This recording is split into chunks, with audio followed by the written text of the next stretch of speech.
everyone. I'm Kelvin. Welcome back to the channel. This is that long overdue video that I've been promising about Inav and flight controllers and how to set all this stuff up. So my goal in this video is not really to do a step-by-step how I installed the flight controller in airplane. I'm more going to go over how it all works and how it's all connected so you can put it in whatever airplane you want. You don't have to actually mimic my exact setup. The flight controllers and the software are two different things. Inav is the software that we use. The flight controller that you pick is the actual hardware that the software is going on. So Inav is the more popular software for fixed wing aircraft. There's a couple other different ones out there. You have Betaflight, which is geared more towards camera drones, FPV drones, and cinematic drones, freestyle. That's really what Betaflight is for. It's not really for using fixed wing. Although it can be done, it's just not the best system for that. Also, there's ArduPilot. ArduPilot is really good for automated stuff, like having waypoint missions. It really excels in that stuff, and it might have more things you can do with it, but I'm not very well versed in ArduPilot, but I do know Inav a little bit enough to explain to you guys. So when you pick out your flight controller, you want to find a flight controller that is geared for aircraft. So there's lots of flight controllers out there. A lot of them are going to be for drones. Usually a flight controller that's geared for aircraft will have a prefix to it of wing. So it might be such and such wing. So I use the Maytech stuff. The one that I'm use the most is H743 wing. That's a wing flight controller. It has a lot of it has 13 I think outputs, and I'll go over that when we get to the computer to explain it all. But that's the one that I use. I think it's SpeedyBee. They have one. I'm not sure all the details on that, but it's going to hook up and be very similar to the Maytech one. I've had really good luck with Maytech products. I haven't had any failures. It wasn't a fault of my own. No problems in the air. It's been extremely reliable. They're also easy to understand because they have very good documentation. That's another important thing, is that when you pick a flight controller, you really want to have a flight controller that gives you really good documentation so that you can understand how it's mapped and how everything is set up on that particular board, because it's not always the same from one flight controller to the next. Also, this video is going to be geared more towards the pilots that are already in RC and have flown several airplanes and understand how RC planes are operated and how to set them up. If you're totally new to this video will still be helpful, but it's really more for the guys that have already been flying RC and they're looking to try doing FPV flying with the head tracker. So with that being said, we're going to go ahead and go to the computer, and I'll start kind of explaining how all of the stuff is connected. So the first thing here I want to talk about is the flight controller. So in this video, I'm mostly going to be talking about the Maytech flight controller. That is what I use. There's a bunch of different ones out there that you can choose from to run with Inav. I don't know all the features and setup on every flight controller that's out there, but what I do understand pretty well is the Maytech stuff.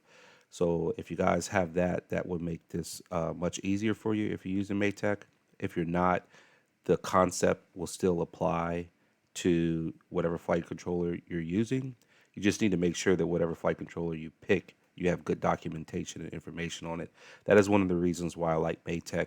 Although the hardware is really good and reliable, they also have good documentation, which is extremely important. So this one here that I have up on the screen, this is a Maytech H743W Lite. This is what I'm using on all of my birds. It offers a couple of things that I think is pretty important. First of all, if you look here, we have 13 PWM outputs. So that's really your servo outputs. You can drive up to 13 servos. It's not actually 13, it's more like 12 because they consider the LED pad for controlling LEDs as a PWM output. And I haven't personally been able to get that to work to control a servo, so you can kind of count on 12 outputs instead of 13 for your servos. So if you look here on the flight controller, your servo outputs, they will be here along the side, and then you have, you start with S1, which stands for servo 1, 2, and then it goes all the way up to 10, and then we have 11 and 12 here, and then the last one would be 13, which is that LED driver controller. Like I said, I haven't been able to get that to work for a servo. So if you get other systems, like say get a flight controller from another brand, they'll have their own number of servo outputs you can use. And even Maytech has other flight controllers that have less outputs. But if you're doing like an EDF jet, like you see me do in my videos, you're really going to want to have as many outputs as you can get because you're going to use them up very quickly. The other thing that you're going to look at is if it has outputs for your FPV video system. So on Maytech, it says right here it's 9 volt to 12 volt switchable outputs. That can be used to drive your O3 air unit. You can drive it at either 9 volts or 12 volts. And we're going to talk about that more as we get further into the video, as we're talking about the VTX setup. Another thing that's very important is what voltage out is going to be going to your servos. So in this flight controller, it's selectable. And this is very important when you start picking which flight controller you're going to run. So if you're running like a big airplane that's going to be using, a lot of servos and they are high voltage servos, these are some of the things you're going to want to, check before you decide to go with, whatever flight controller you're going to use. So for example, this flight controller here has up to 10 amps of peak output for the servos, and and the voltage for the can be either 5 volt, 6 volt, or 7.2 volts, and you can select that by soldering a jumper on this bottom board of the flight controller. So that's important. For most of the free wing stuff, you're going to be fine running everything at 6 volts. I haven't had any problem doing that. You can do 5 volts as well, but you won't be getting as much power to your servos. So I think it's more important to run 6 volts and 7.2. Nothing on the free wing stuff, that I've seen can support 7.2 volts. That output that goes to your camera, it says right here, that's the 9 volt BEC. So that's 3 amps of current that it can deliver. And that can be either set to 9 volts or 12 volts. I would always suggest for like the O3 or O4 air units, or even the older original air units, to run that at 12 volts, so you're running more voltage to those uh, air units, and you can reduce the chance of having a brown out or lose video under any type of load situation. So I would always suggest running those at 12 volts. And then this other regulator that's BEC that's built into this flight controller is a 5 volt BEC. That's 2 amps continuous, and that's going to be for all of your sensors, your receiver, all of that stuff. So these are some of the things that you want to look at before you start your project and you're going to, build your FPV aircraft. You want to make sure that the flight controller that you pick, the hardware can support the hardware that's in your plane. So these are the things that you want to look and see. There's also things like a built-in barometer. So the barometer is how the flight controller can tell the altitude of where you're at. There's a little sensor on the bottom of this top board. It's just a little chip with a little hole in it, and inside, it uses that. There's some type of sensor in there that can measure, atmosphere pressure, I guess. So as you're going up, it's reading the pressure and it can determine the altitude of where you're at. One thing to be concerned about that is that if you're putting this inside of a ducted fan EDF, and there's a big vacuum inside of the fuselage, it can affect the pressure readings, because I've experienced that. I've even had the 3D print a little cover to go over that sensor and run a tube outside the aircraft to help to get that to stabilize. So that's another thing there. On this flight controller, you can have all your inputs like your airspeed, your GPS sensor, current sensors for measuring voltage. So there's a lot of things that this can do. You're going to have a lot of different what they call UARTs right here. UART is I don't know exactly what it stands for, but it's like a universal input where you can add different devices. So like your receiver would use a UART, and that's how your receiver would communicate through S bus into this flight controller. You would have like your air unit. It's going to communicate back and forth to the flight controller through a UART. That's why your air unit would receive the arming command and go to full power. Also, you can do all your OSD overlays to get all of that data in the screen while you're flying. That's going to be done through a connection to one of these UARTs. You can use a UART for your GPS sensor. If you're using, like, for example, the FPV Toys LCD display, that's going to connect to a UART as well. Uh, or if you're using, there's a new brand out there. I forget what it's called, but there's another LCD display you guys can get. I'll put the link in the description for it. I forget the name of them. But those are those what you're going to use your UARTs for. Where it says micro SD black box, that's basically you can put a micro SD card in here, and you can record data from this flight controller while you're flying onto this SD card. There's a lot of uses for that. I don't really use it much in my flying. I'll get more into the discussion on the tuning and setup of all that stuff on another video. But this video here is mainly just going to be how do you wire it up, and what all of these, pins, what this stuff is, and how you're setting it up in your aircraft. Okay, so I have made like a little cheat sheet, and I would highly suggest you guys do this for any build that you're doing. So this sheet that I made is something that I just kind of printed up, and I can use this sheet to tell me like where my outputs are going and how everything is wired. So I'm gonna pull this sheet up, and we're gonna go through each of the things step by step to kind of give you guys a good understanding of how to do this. So let me get all this set. I got a lot of things going on here on my computer. So let's start with the flight controller output for all of your sensors. Okay, so I'll start with airspeed. Airspeed is pretty much plug and play. So that's the first one we're going to talk about. It connects to the I2C2 port. It's already pre-wired if you're using the Maytech airspeed sensor. So I'll go back here and we'll look at that sensor here. So this is a sensor from Maytech, and it just has a little plug here, and it's going to wire directly into the flight controller with just a plug. So if we look at our wiring down here for this flight controller, you can see here, this is the airspeed sensor. This is a port it's going to plug in. It has a little jumper plug that goes between the two. And then you just connect the tubes to the sensor and stick the sensor outside the airplane, wherever you're going to put it. That's pretty simple. And then, you'll just set that up in the software on how it, to let it know it's using this sensor. All right, so that's simple. All right, let's move to the next one. The next one is going to be GPS.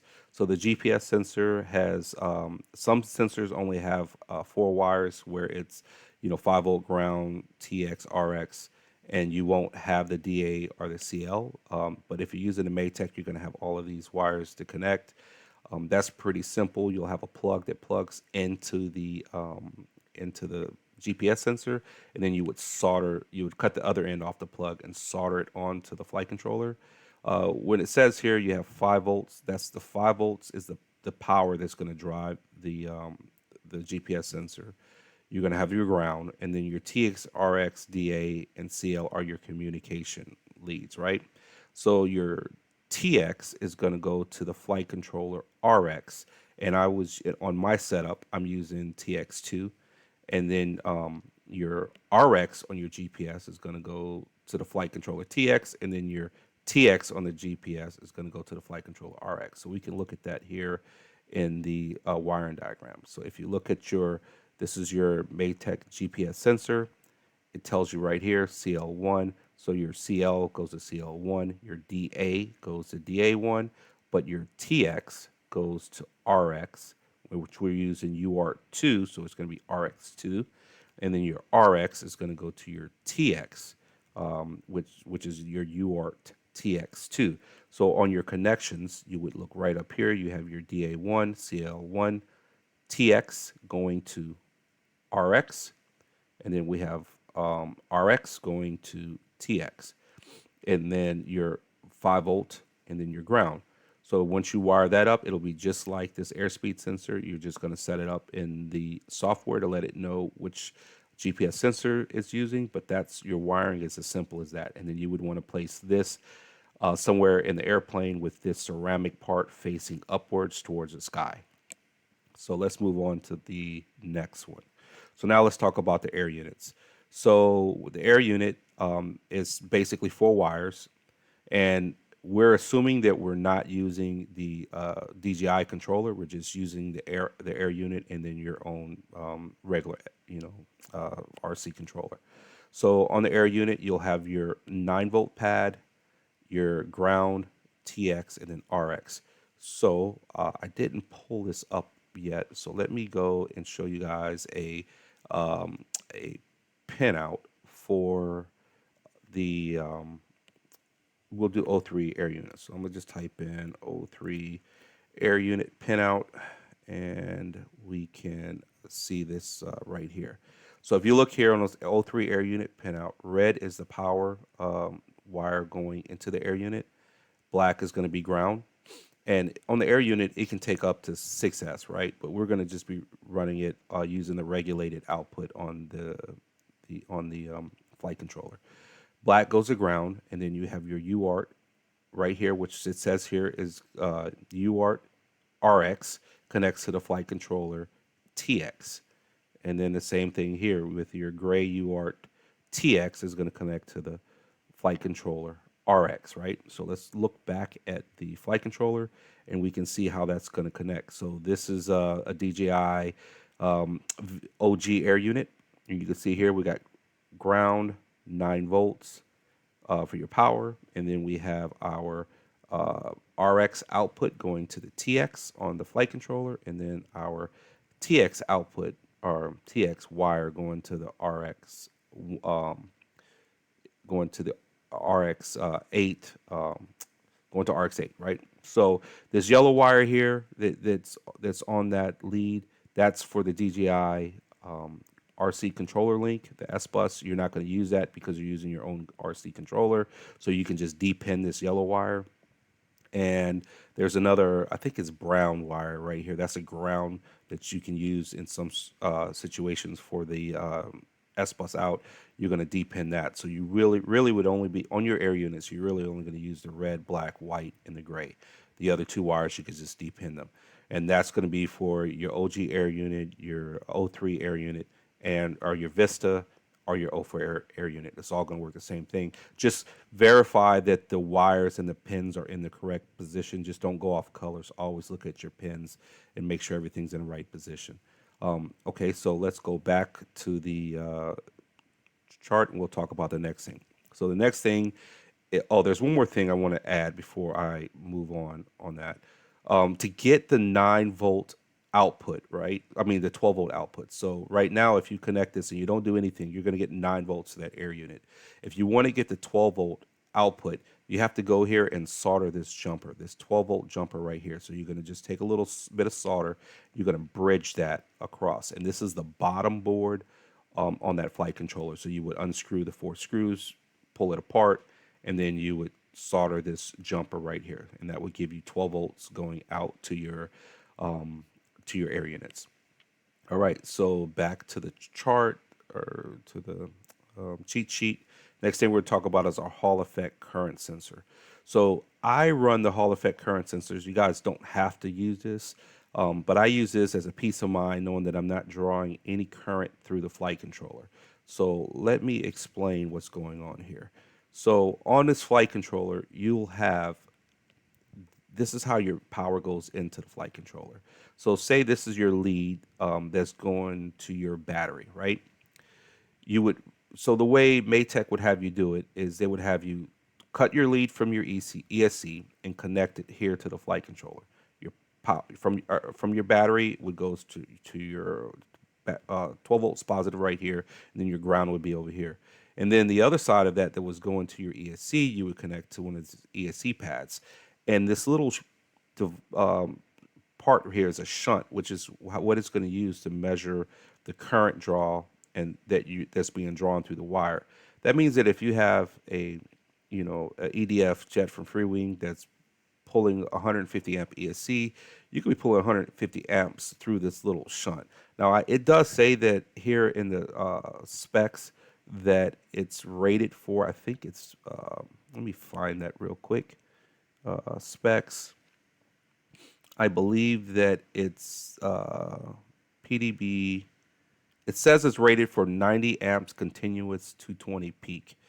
So, if I know that when I'm flying, I'm really only seeing about 60 amps or so continuous, maybe 70 amps. And then if I go full throttle, I might see 130 amps. So that's well within this range. But just as for myself, as a peace of mind, I just really didn't want to be pulling that current through this guy. It's just the pads are small, so I decided to go with the Hall effect sensor, and I'll show you guys what that is. So this is a Hall effect sensor, and what it does is that it's just reading the current draw through this kind of like Hall effect. It's a Hall effect sensor that goes over your power wire. Now, what does that look like? So this is how it's wired up. The actual wiring chart that I use is this middle one, common ground, right? So just imagine that this is the lead that's going to your ESC from FreeWing, right? So you have your ESC here, you have your battery here. You're going to cut that lead and you're going to put this guy in the middle in the same direction. There's an arrow right here letting you know which way your current is going, right? So you would put this guy right here, and what it does, that means there's no hard line run directly into your flight controller. So there's no load going through that shunt. So when you wire this guy up, you're going to do it just like in this image here. You'll have to solder onto this VBAT pin right here, and that's going to go out to the lead at the plug right here. You don't want to move this guy over here because that's going to change how it's reading. It won't read properly. And then these two guys here, this is going to go. This is your VBAT and your current. So if we look here, VBAT goes to VB2 on a flight controller, and current goes to current 2. So let's go back to there, and we'll look at where that is. So on your flight controller, VBAT would go to VB2, and then your current would go to current 2. So you would just solder them to these two pins here. And then you'll, as with the other devices, you'll have to configure that in the software to make it understand how it's going to work. And then the other thing is you'll have a ground here, which has to go to a ground on the flight controller, and then you'll have a power supply, which has to go to, it could be anywhere from 4 to 13 volts. I just use a 5-volt pad, which makes it easier because right here you have a ground and a 5-volt pad right here.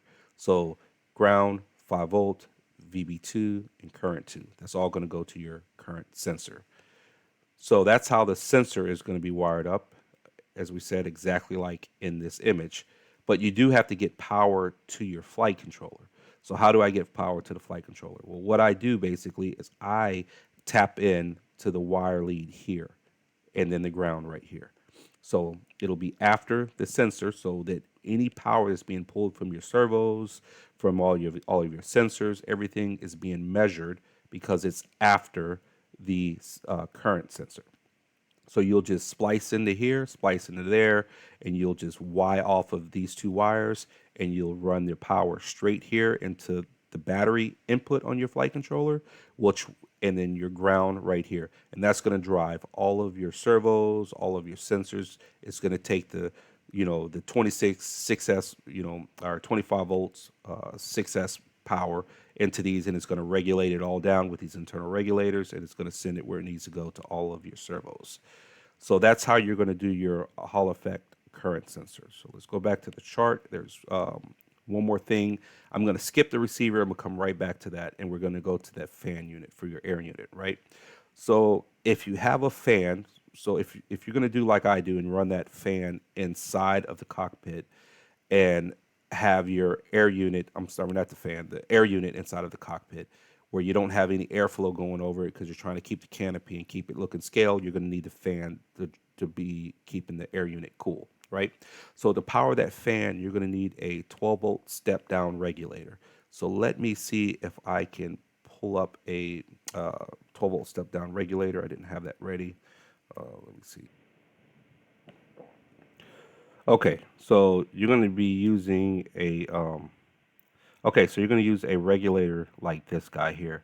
So on that regulator, what you'll have is um, you'll have power going in. So this would be power and ground going in, and that can be up to 6S, and then you'll have your output that's going to go to your fan. So the way this is wired is very simple. I go to the flight controller and I just solder the ground right here on this pad, and then the 12 volts on this pad right here, the same pad that's going to the ESC. And then back to the sensor, and then the out goes to the fan. So this will go to the ground on the fan, this goes to the 12 volts on the fan, and then you'll have a little potentiometer right here. Take a multimeter and you put it across the output, and you'll turn this potentiometer until you see 12 volts coming out. And then that'll drive your fan whenever you plug your battery in to your flight controller. That's pretty important that you get this adjusted with the power off. So don't have power going in, because if you're using a little metal screwdriver, you could touch the wrong place in here and short something out. So just take a measurement, unplug it, turn it a little bit, plug it back in, and see if you've hit your target. If not, just keep doing the process until you get 12 volts coming out. So let's go back to the chart here, and we're going to talk about the receiver. So the receiver is pretty straightforward. You have to, anytime you're doing these flight controllers, they're going to want a S bus input. You don't want to use like your standard RC receiver like you would have, that you would plug directly into your free wing plane. You would want to have a specific S bus receiver, and they're usually pretty small because they're the ones I use are kind of made for drones, but they have awesome range and penetration, and they're very simple and small to set up. So on the receiver, you're going to have 5 volts to power the receiver. Now, I'm doing this based on the brand of receiver that I'm using. You need to check whatever transmitter system you're using and make sure that it can take 5 volts. I know some of the older Spectrum stuff is like 3.3 volts, but most receivers are going to be 5 volts.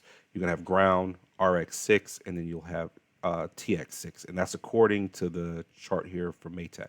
So if we go back to Maytech, you can look here at the receivers, and it's going to give you a couple different examples. So if you were using a CRSF, which is like a crossfire receiver, it's gonna be wired this way, S bus. I mean, they're all pretty much the same, except for the UARTs might change around. So I'm using ELRS, which is using a crossfire protocol. So this is how I'm wiring it up here. We're going to use RX6 going to the receiver, TX6, and then we're going to use TX6 going to the receiver, RX6, and then we'll have ground and then our 5 volt. And if we look at the receiver here that I'm using, it's pretty much self-explanatory. I'm using Happy Models. So this is how you're going to wire up. So you always, before you wire anything up, you always want to look at the documentation from the hardware that you purchased, and then it'll tell you which pins are what, and you'll know where to go. So that's how that's wired. I'm not going to go into detail on how you set up Express LRS. There's plenty of videos for that. I'll probably link that stuff in the description. You can follow those videos on how to get Express LRS receivers bound, and how to set Express, because that's like a whole nother deal right there. So that's what you're going to do on your receiver. And like I said, all of this is being done through S bus. You're not going to have a bunch of servo leads going in on your inputs. It's just a single wire. All of your channels, all of that coming from your transmitter is being transmitted over a single wire. So one more thing that I forgot to go over with you guys, probably one that you guys might be interested in know, is on that PFD, or flight display that I run in the front of my planes. That's the one that I get from FPV Toys, and I needed to explain how that connects as well. So I'm going to go here to FPV Toys, and we're going to pull up the schematics for that, and I'll try to explain that as well. So on FPV Toys, when you get the gauges from them, you'll get a display, and then you'll need a driver for that, right? So that's the controller. So that's this guy right here. And it's pretty straightforward. They have documentation on how all of that is wired up. I'll show you guys here. So you'll have your controller here, and then you'll plug your screen into screen one. If you have more than one screen, you go two, three, or four, and so on. Usually, I think he pre-configures these so they're already set up for how many screens you have. If you don't, that's a whole nother scenario for me to have to explain to you guys how to do. I'm not going to go into that, but assuming you just have one screen, it'll all work. But you'll have four pins on here, and that connects to the flight controller. And it's just like anything else that we've talked about. It's going to be a TX, RX, and then a power and a ground. So let me go down here to his wire information, installation instructions, and I'll explain it to you guys. This is very simple. So here you'll see you have ground, 5-volt, TX, and RX. And what I connected it to was a UART that wasn't being used. I used UART 7. So if you go here, you'll see that on UART 7, we have a ground, 5-volt, RX7, and TX7. So these are just the pins you're going to use for your FPV toys LCD display, or if you have any other LCD display, it's going to operate the same way. So you have ground, 5-volt. The RX goes to your controller TX, and your TX on the flight controller goes to your controller RX, just like we did with the air unit. So it's going to be pretty much the same thing. And then in the iNav menu, you'll go in and set that for MSP protocol. And I'll go over that, as I said before, when we start talking about the actual programming of the flight controller. Let's go back to our charts now. So this is our flight controller outputs and inputs chart. We've gone over all of this. Now let's move on to our we're going to move to our servo outputs. So on your servo outputs, this is a chart that I made on how I set everything up. And I started this with my F22, but it's been working. I use it on the F16 and for the A10. It's very little differences between how I do those, how I set those up.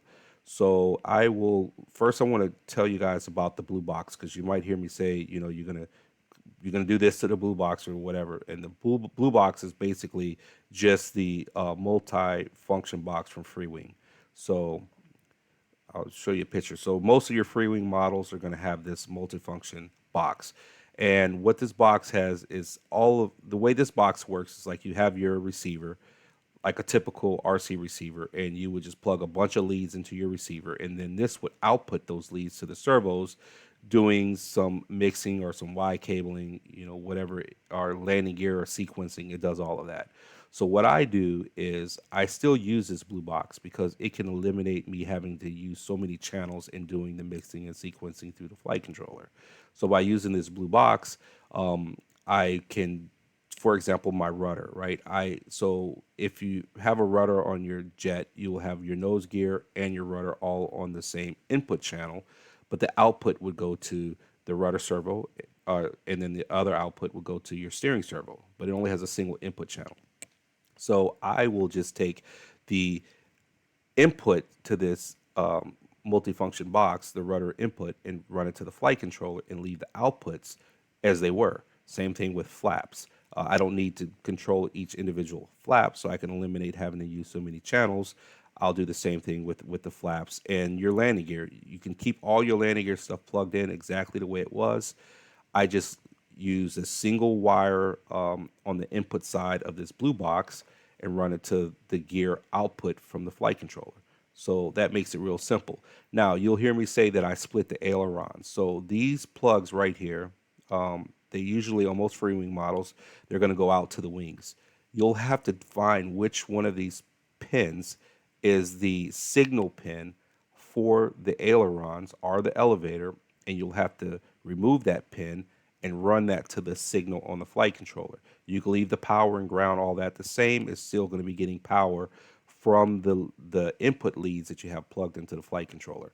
So it'll still send the power to the servos, but you just want to split the signal. So you have to find the pin, as I said, find the pin, depin it, and run that to your flight controller. So let's go ahead and get started talking about the flight controller and outputs. So here you have all your servo outputs and then your ESC outputs. So signal 1 So you have ground, signal one, and then you have ground and then signal two, right? These are for your ESCs. So the flight controller basically has two outputs to drive ESCs. I haven't been able to use these to drive servos either. These are only for your ESC. So for signal one, you would connect that the ground to your flight to your ESC, and then the signal wire coming from your ESC, from the freewing ESC, you would connect to S1. Now on your from FreeWing, normally you will have a red wire in there too that's going to use the BEC built into the ESC to power your receiver.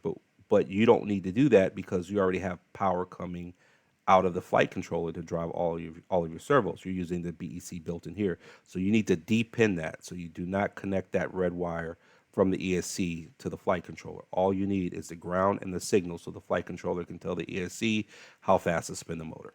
Okay, so that's how you're going to get that to work. Next, we're going to move to your servos. So starting from ground, starting from S3 all the way through S12. We're going to go over how I set up all my channels and my outputs. So these are all of those connections.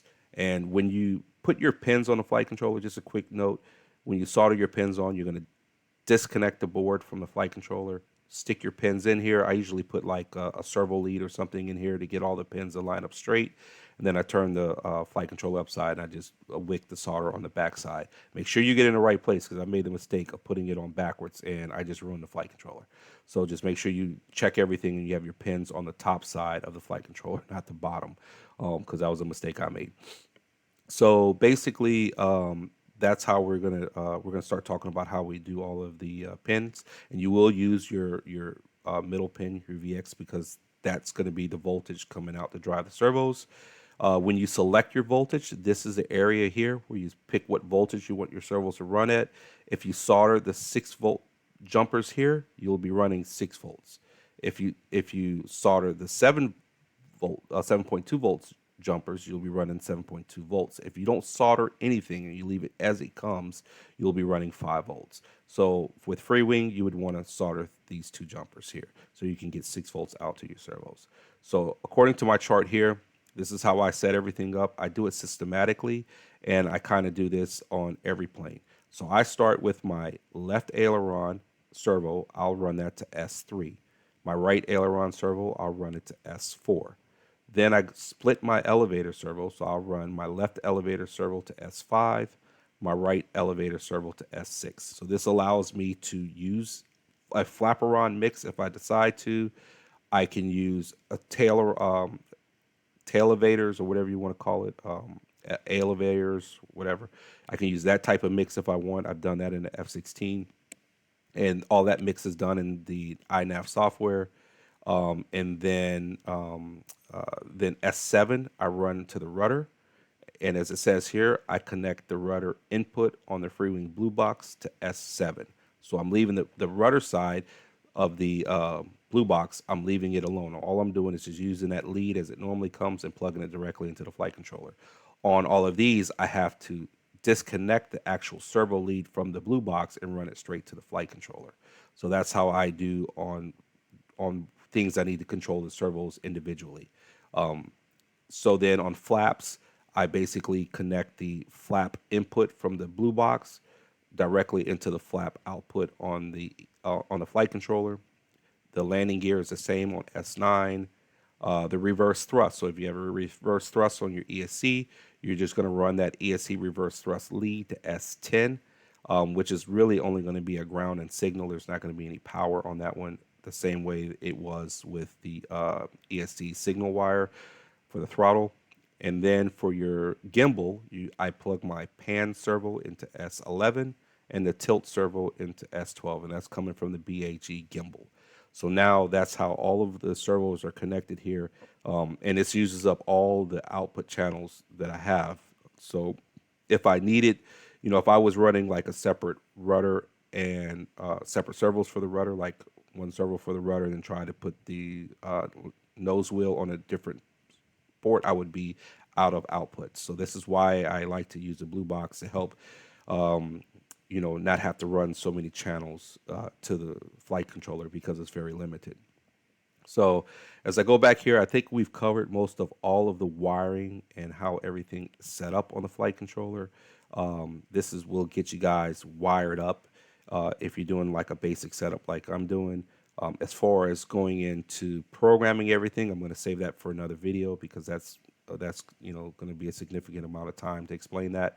But yeah, hopefully this works. Hopefully it gets you guys started with setting up your flight controllers. If I think of anything that I missed, I'll add that into the next video. Oh, real quick, one more thing I want to say: your flight controller will come with a little capacitor, right? So on that capacitor, it's going to be soldered into the flight controller. And what I do on your capacitor, let me show you a picture. So let's look at a picture of a 1,000 farad, um, let's say 36 volt 36 volt capacitor. Okay, so let's take a look at what that looks like. All right, with your flight controller, where do you put that? So how do you wire it? So this side of the capacitor, where you see this little negative stripe and the shorter lead, that's the negative side of the capacitor.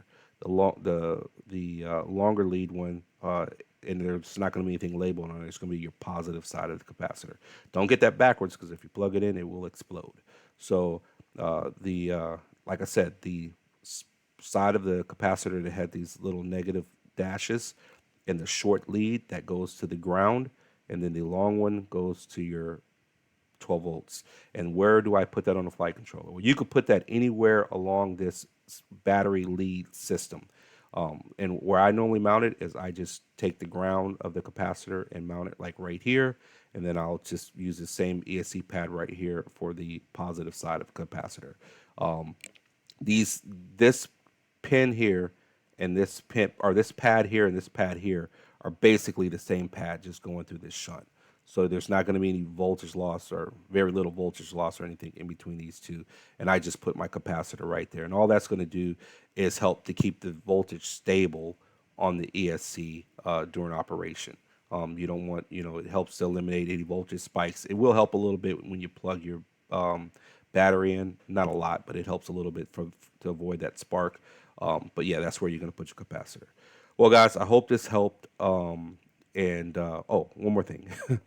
This thing right here, this is your USB sensor. I mean, your USB plug for programming your flight controller. This USB plug, it's a separate board. You can mount this anywhere you want. I like to mount it vertically so that I can get the wire in it easier. Sometimes if you put it sideways, it's hard to get the wire in. So you can mount this anywhere, and when you connect it, this thing will be beeping like crazy all the time until you set up how you want your beeps to go. So I normally just flip that buzzer off while I'm doing the programming and stuff. Otherwise, it'll drive you crazy. So, guys, I hope this helps. This is just a video that I've been promising. I figured doing it in this format would be easier for me, and if you listen to it carefully, I think I've got most of the information covered as far as wiring. So, like I said, next video we will talk about programming and setup. Thanks.